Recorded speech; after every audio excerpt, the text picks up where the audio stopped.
लहान लहान मुलं आहे ना, आपल्याला प्रश्न विचारायचे प्रल्हाद महाराज. आता हे प्रश्न बंद झाले, काहीच राहिलं नाही. जुन्या काळातली पोरग मोबाईलमध्येच आहे महाराज. तिसरीवाला मोबाईलमध्ये, दुसरीवाला 2.5 वर्षाची पोरगी आमचे महादेव, आम्हाला दोघा भावात एक पोरगी 2.5 वर्षाची मोबाईलमध्येच आहे महाराज. तशी राहतच नाही. काळच तसा आला मोबाईलचा महाराज. कुणी काही काही पोरं जेवताना मोबाईल.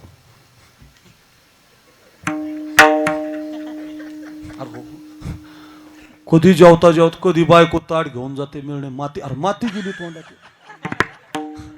अहो आमच्या गेवराई शहरात मी राहिलाय, नवल घडलं प्रल्हाद महाराज. एक बायको म्हणजे एक नवरा मोबाईल पाहता पाहता दुसऱ्याच बाईच्या घरात गेला.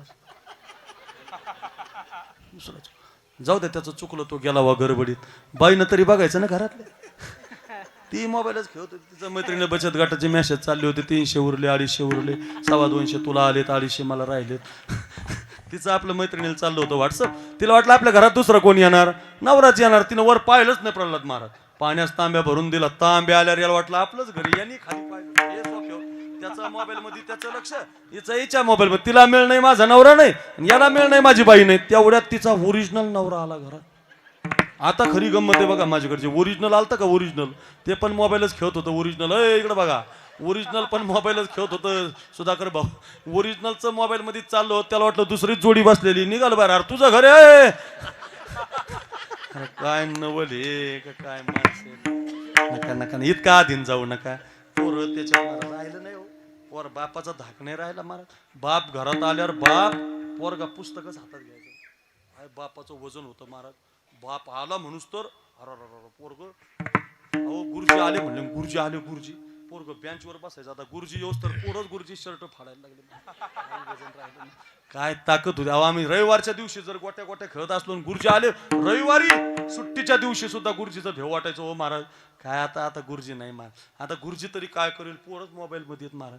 काळ बदलला हो, फार वाईट वाटतं महाराज. पूर्वीच्या काळात लेकरं प्रश्न विचारायचे, हे कशासाठी सप्ताह, हे लेकराचे कीर्तनला आणले पाहिजे ना. ते विचारायचे काय चाललंय बाबा, हे हा फोटो कोणाचा आहे, तुकाराम महाराज आहेत. हा फोटो कोणाचा आहे, माऊलीचा आहे. हे कशासाठी रे. मग आपण त्याला सांगायचं, अरे आपली भक्ती आहे, हे आपले हनुमंतर आहेत, हा आपला राम आहे. त्याला जर तुम्ही शिकवलं नाही ना, मग आता त्याला कळणार नाही. त्याला जर तुम्ही आता गंध लावला नाही ना, तर तो पुढे गंध लावणार नाही. विनंती असेल पोरांना मंदिरात आणत जा, त्याला आपले संस्कार शिकवत जा. फार गरज आहे महाराज. हो मला फार सुधाकर भाऊ जोगदंड भाऊनी मला फोन केला ना, मी म्हणणार होतो त्यांना की तुमच्यासहित तुमचे पोरही, अहो आमचे त्यांचे वडील आहेत जोगदंड भाऊ, काय कमी हो त्यांना. पण बीड जिल्ह्यात कुठंही सप्ताह असू द्या, घडी विना घेऊनच आहे मान, विना घेऊनच आहे मान. कुठे माझ्या कीर्तनात 50 वेळा विना घेतला असेल त्यांनी, काय कमी आहे. पण का का का करतं काय, पैसे दाखवण्यासाठी नाही महाराज. त्यांना वाटतं आपलं घर त्या विचाराने चालावं, आपली परंपरा. ते आता हरिभाऊ पाटलाने काही काम नाही म्हणून त्यांनी ज्ञानेश्वरी सापली का, ते नको लोकाला. तसं नाही महाराज.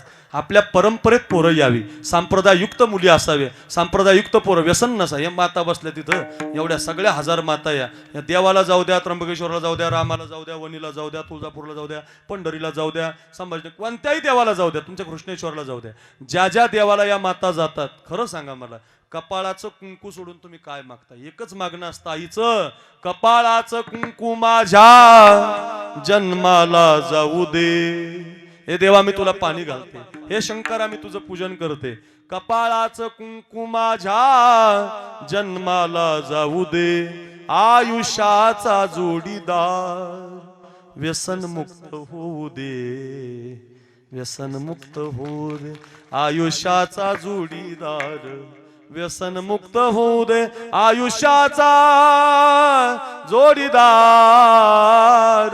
माझ्या नवऱ्यानं कोणती दारू पिऊ नये, माझ्या पोरानं कोणती पुडी खाऊ नये माझा. आणि त्याच्यासाठी सप्ताह प्रल्हाद महाराज तुम्ही जो ठेवलाय ना, ही सगळी पोरं बसलीत ना, एक शब्द शिकून गेली इथून तरी फार झालं महाराज. घरी घेऊन जा रे माझ्या दादांनो, शिकण्यासाठी आहे बघा.